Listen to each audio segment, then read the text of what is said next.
Assalamualaikum warahmatullahi wabarakatuh. Selamat siang. Di sini kami dari kelompok 7 Ilmu Tasawuf yang beranggotakan saya Lutfiana dan teman saya Diana Febrianti dan Dika Hilmi akan menjelaskan tentang konsep fana, baho, dan ihtihad oleh Abu Yazid Al-Bustami. Langsung saja saya akan menerangkan tentang konsep fana. Konsep fana dan baho mulai dikembangkan oleh Abu Yazid Al-Bustami pada abad 3 Hijriyah yang dipandang sebagai cikal bakal timbulnya ajaran kesatuan wujud atau ittihad. Jadi sebelum adanya konsep atau ajaran tentang kesatuan wujud yang dinamakan ittihad, itu terlebih dahulu berkembang konsep fana dan baho. Jadi konsep fana dan baho digunakan untuk menuju ajaran kesatuan wujud atau ittihad.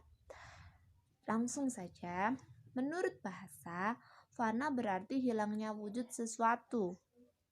Adapun arti fana menurut kalangan sufi yaitu hilangnya kesadaran pribadi dengan dirinya sendiri atau dengan sesuatu yang lazim digunakan pada diri. Jadi menurut kalangan sufi, fana adalah hilangnya sifat-sifat manusia yang pada umumnya ada pada diri manusia dan bersatunya wujud manusia kepada Tuhannya. Daripada itu, menurut Mustafa Zahri, beliau mengatakan bahwa yang dimaksud dengan fana adalah lenyapnya indrawi dan kebasyariahan, yakni bersifat sebagai manusia biasa yang suka pada syahwat dan hawa nafsu. Jadi menurut Mustafa Zahri, yang dimaksud dengan fana adalah hilangnya sifat-sifat manusia seperti suka pada syahwat dan hawa nafsu, sehingga bisa menyatu dengan wujud Tuhannya. Terima kasih. Selanjutnya akan disambung oleh teman saya. Oke, selanjutnya yakni konsep pemikiran Abu Yazid Al-Bustami mengenai baqo. Baqo berarti kekal, abadi, atau terus hidup. Baqo ini adalah lawan dari kata fana. Kalau fana kan sudah dijelaskan oleh Mbak Lutfiana bahwa fana itu artinya hilangnya sesuatu. Berbicara mengenai tasawuf, fana baqo ini itu akan selalu beriringan. Karena apa? Fana kan sudah dijelaskan kalau artinya itu hilangnya sesuatu. Nah, fana ini kalau dimisalkan itu ibaratnya itu akhlak tercela.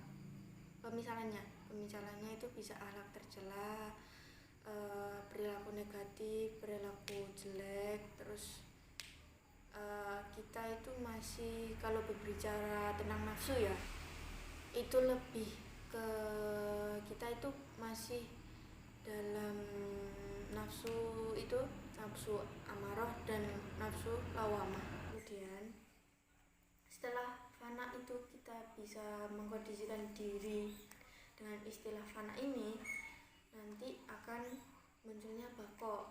Nah, baqo kalau berbicara aqaid 50 itu kan mengenai sifat Allah. Nah, yang dimaksud ini bukan sifat Allah yang kekal, maksudnya ada selamanya ada. Maksudnya kekal ini itu perilaku kita yang lebih baik. Nah, seperti inilah perilaku baik, seperti tadinya seuzon, ingin berhusnuzon pada orang lain, lalu mengenai ibadah lebih rajin lagi, menjadikan kita istiqomah, mendapatkan situasi dan kondisi gitu loh, bisa mengkondisikan kita jangan sampai menyakiti atau sampai menyinggung perasaan orang lain, juga bersosial ya, tadi contohnya seperti itu. Kalau beribadah yang gak jauh-jauh lah, kayak beristiqomah dalam beribadah. Terus kalau kita tahu berbicara tasawuf ya, jadi kayak berbicara kembali lagi ke tadi kan saya singgung nafsu amarah dan lawamah ya. Kalau nafsu ini itu kan ada 7. Kalau yang jelek itu amarah dan lawamah. Lalu muncullah atau kita naik grade gitu, kayak tangga bertahap gitu. Kalau bertasawuf itu identik dengan mendekatkan diri kepada Tuhan. Nah, ketika kita sudah mengetahui emosi dari atau rasa dari nafsu amarah dan lawamah tadi, nanti akan naik grade lagi. Kita tahu apa itu namanya nafsu mutmainnah, mulhimah, rodiyah, mardiyah, dan yang paling tinggi itu kamilah. Sebenarnya ada 8, tapi maaf saya lupa apa gitu loh. Kan kalau kamilah itu kan artinya sudah sempurna kan. Kalau atasnya itu ada lagi gitu, lebih sempurna lagi atau gimana, saya juga kurang tahu. Ya cukup untuk bagian saya, mungkin dari spesifik dan penjabaran dari Bakok sendiri. Tadi juga udah disindir oleh Mbak Lutfiana kalau konsep pemikiran dari Abu Yazid Al-Bustami ini. Selanjutnya yakni konsep al-ittihad. Ittihad secara bahasa berasal dari kata ittahada yattahidu, yang artinya dua benda menjadi satu, yang dalam istilah para sufi adalah satu tingkatan dalam tasawuf, yaitu bila seorang sufi merasa dirinya bersatu dengan Tuhan. Yang mana tahapan ini adalah tahapan selanjutnya yang dialami seorang sufi setelah ia melalui tahapan fana dan bako. Dalam tahapan ittihad, seorang sufi bersatu dengan Tuhan, antara yang mencinta dan yang dicintai menyatu, baik substansi maupun perbuatannya. Jadi yang dimaksud dari keterangan ini adalah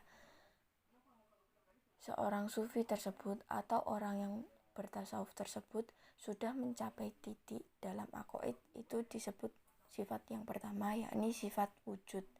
Dia sudah tahu apa itu yang dimaksud dengan sifat wujudnya Allah, atau dengan istilah lain bahwa seorang sufi tersebut sudah mengetahui atau di titik makrifat. Perlu diketahui, sebelum memasuki tahap fana, seorang sufi harus memperhatikan 4 hal, yaitu pertama, asyukur, yaitu keadaan antara cinta dengan fana. Kedua, as-satohat, adalah ungkapan-ungkapan aneh yang dikeluarkan seorang sufi. Yang ketiga, al-hujab, adalah keadaan sufi yang tidak menginginkan lagi sesuatu kecuali Allah. Yang keempat, asyud, yaitu keadaan seorang sufi baik dari segi perasaan, kesadaran, dan penyaksian sampai kepada puncak fana, lalu dia lupa diri dan tidak ada selain Allah. Hal ini akan muncul ketika dia mampu dan ingin beristiqomah untuk lebih baik. Jadi, jika fana ini belum seperti itu ya. Kalau fana itu belum selesai tahapannya, maka dia tidak akan mengalami apa itu bako dan tidak mencapai apa itu ittihad. See you next time. Wassalamualaikum warahmatullahi wabarakatuh.